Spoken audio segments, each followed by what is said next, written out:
speaker is a gentleman who barely needs an introduction. I'm not sure I can do it justice in any case.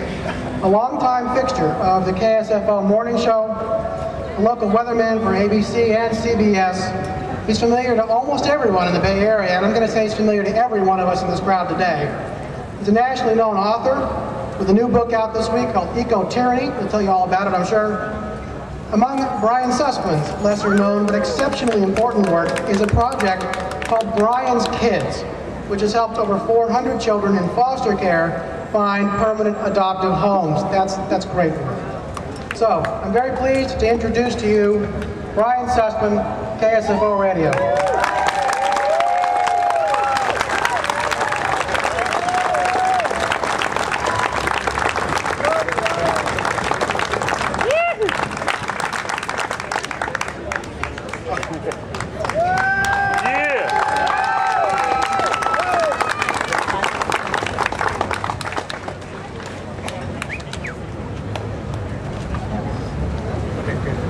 I just asked the dangerous question, how long would you like me to speak? Because, you know, we do 4 hours every morning. I could kind of go deep if you wanted me to. But let me just tell you, first of all, patrons, thank you for being here. Thank you for your participation. It's a beautiful day. You can be doing a lot of other things. You chose to be here. You chose to stand up for your country. Yeah. You chose to stand up for your state. Yeah. You know, I was born in this state. Me too. Some of you decided to join us out here on the left coast. I do remember when it was the Golden State. Sadly, those days are far, far behind us. But I'm committed to see this state turn around. And I know you are as well.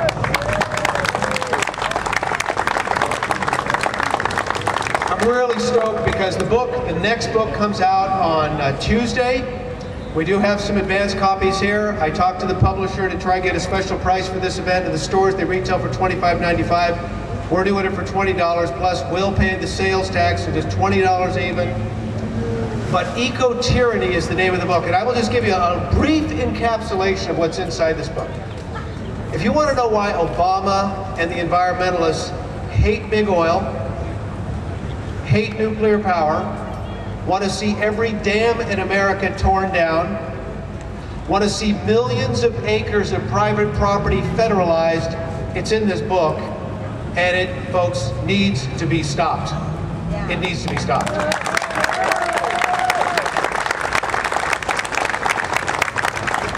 And you know, here's the deal. It's the most damning expose of the environmental movement ever. So, and you know me, you know, former meteorologist, I worked at Channel 11 in San Jose way back in the day, before there was any gray hair, before there were any wrinkles, I mean way back in the day. So I love the weather. But here's the deal. Leftist thinkers forever have realized the most scary thing on the planet is weather. Hurricanes, tornadoes, blizzards, windstorms. I mean, those are frightening. Everyone's afraid of those kind of storms. So leftist thinkers have always thought, okay, here's how we're going to do this. Capitalism produces pollution. No one likes pollution. Real or imagined, capitalism creates pollution. If we can just get people to believe that their pollution, capitalism's pollution, can change the weather, oh, then we'll have them. You want to know the first two guys to ever think that went through? It's in the book. Shocking. Page 31. Karl Marx and Friedrich Engels, 1883, said, if we can convince them that their activities will change the weather, then we'll have them. We'll hook them. It'll be great. Then we can implement our plan. Folks, that's what's going on today. That's exactly what's going on today. And what we're seeing is a usurpation of private property. We're seeing progressive taxes. We're seeing burdensome regulation. And it's strangling us. I mean, more than any other state, it's killing us here in California. This has got to stop. We are taxed enough already.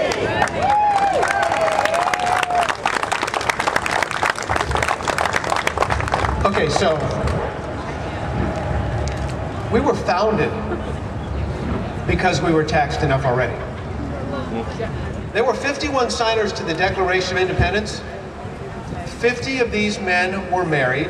Benjamin Franklin's wife had died sometime before, so 50 guys were married to wonderful, these were just hardcore patriots. Their wives were tough women. And there were 50 conversations that went like this.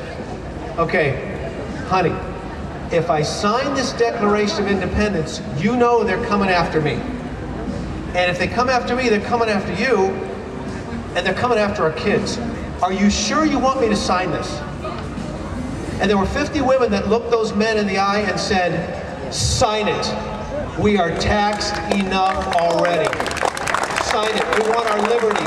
Sign it. We want our freedom. Sign it. Do it for our children. Okay.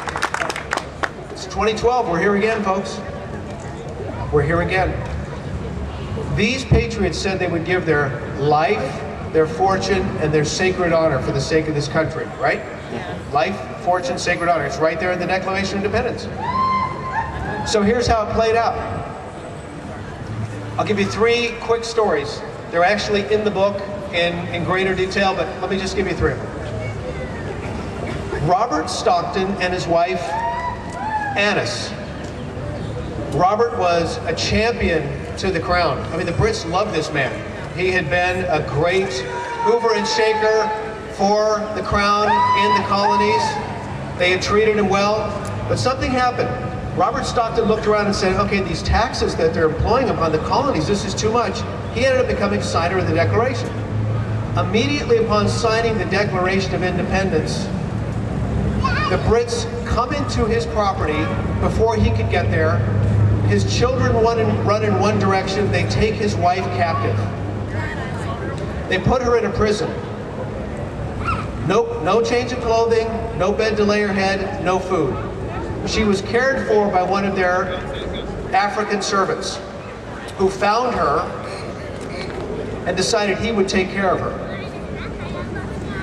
What ended up happening in this particular story was there was a prison swap. She gets out of prison, but her life is just in shambles. It's a wreck. She's so ill, so sick. Even though this servant had been trying to care for her, she ends up dying. This is a man who retires from public service because he's so brokenhearted and just kind of wanders into obscurity. This is a family that literally gave their life, their fortune, their sacred honor for this country because they were taxed enough already. Let me give you another story that's also in the book. There's a guy named John Hart. You know, you see these names of the Declaration. We don't think much about him. It's just, well, there's John Hancock. Hey, put your John Hancock on this, buddy. And John Hancock's become a verb. Give me the old John Hancock. These were people who gave it all for the United States of America. And not all of them were well educated. Some of them were incredibly well educated. Some were lawyers, some were physicians, some were pastors, some were just farmers. They knew how to work the land. Such was John Hart. John Hart was a simple man, but everybody loved John Hart. You know, he's just a guy with lots of integrity. And so he and his wife, Deborah, they sort of rose up through the ranks of leadership in their community, and he became a sheriff, kind of like a constable, actually, which was like a sheriff back in the day. And the British Crown loved this man because, again, he was a very loyal subject doing their bidding in these new colonies. But then something happened called the Stamp Act, where the Brits decided, okay, every piece of paper that is sold in the colonies, we're going to tax. Every piece of paper. The people were enraged by this, and none no more than John Hart. He was so sickened by this egregious tax that was being placed upon the people. So Hart said, okay, I got to do something here. He becomes a signer. He becomes a, don't want to get too much feedback here. We're good? Okay. He becomes a signer to the Declaration. And so when you look on the Declaration, do it tonight when you get home, just go online, look at John Hart, just a simple signature. But let me tell you about Hart. Immediately after signing the document, he runs back to his farm because he knew the Brits were PO'd. He gets to his farm.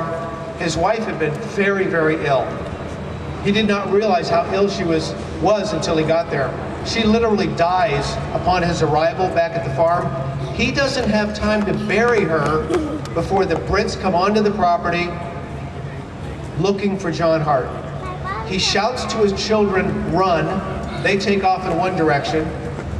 John Hart takes off into the forest. The Brits follow him.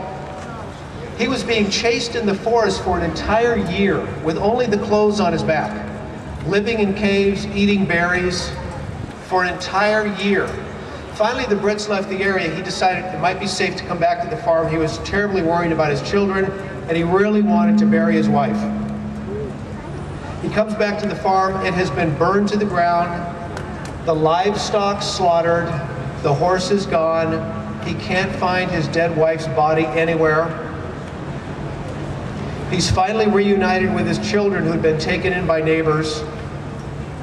He goes into a deep depression, dies within a year on his property, and his friend said, ironically, John Hart died of a broken heart. These are the stories of our founders. These are people who said, we're taxed enough already and I got to do something about it, and I'm willing to give my life, my fortune, and my sacred honor. Men and women alike stood up because they couldn't take it anymore. Now folks, I'm just asking you, you're doing something. You're here. You got your signs. You're knocking on doors. You're going to be at the polling places watching over the vote to make sure that that's not trashed. You're supporting candidates. You're opening up your checkbook. You're doing whatever you can. Can I just urge you, please do more. For the sake of John and Deborah Hart, for the sake of Richard and Anna Stockton, we need to save this country. We need to return it back to the founding principles of life, liberty, and the pursuit of happiness, because we are taxed enough already.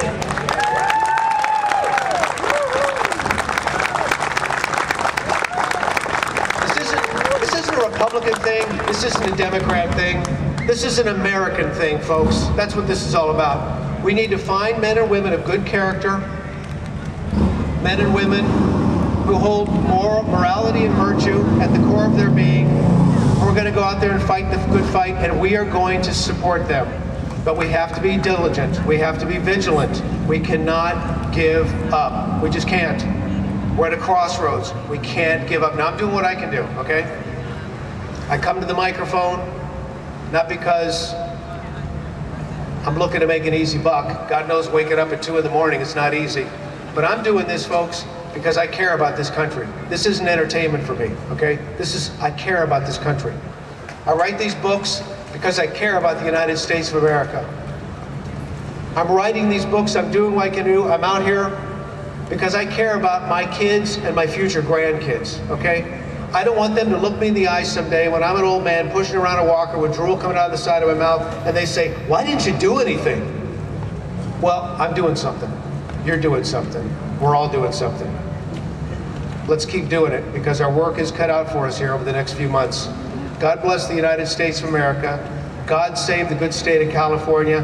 Thank you for your support. I hope I get to meet you over here in the booth. Again, thank you very much, Patriots. Really appreciate you. God bless you guys. Thank you. Thank you.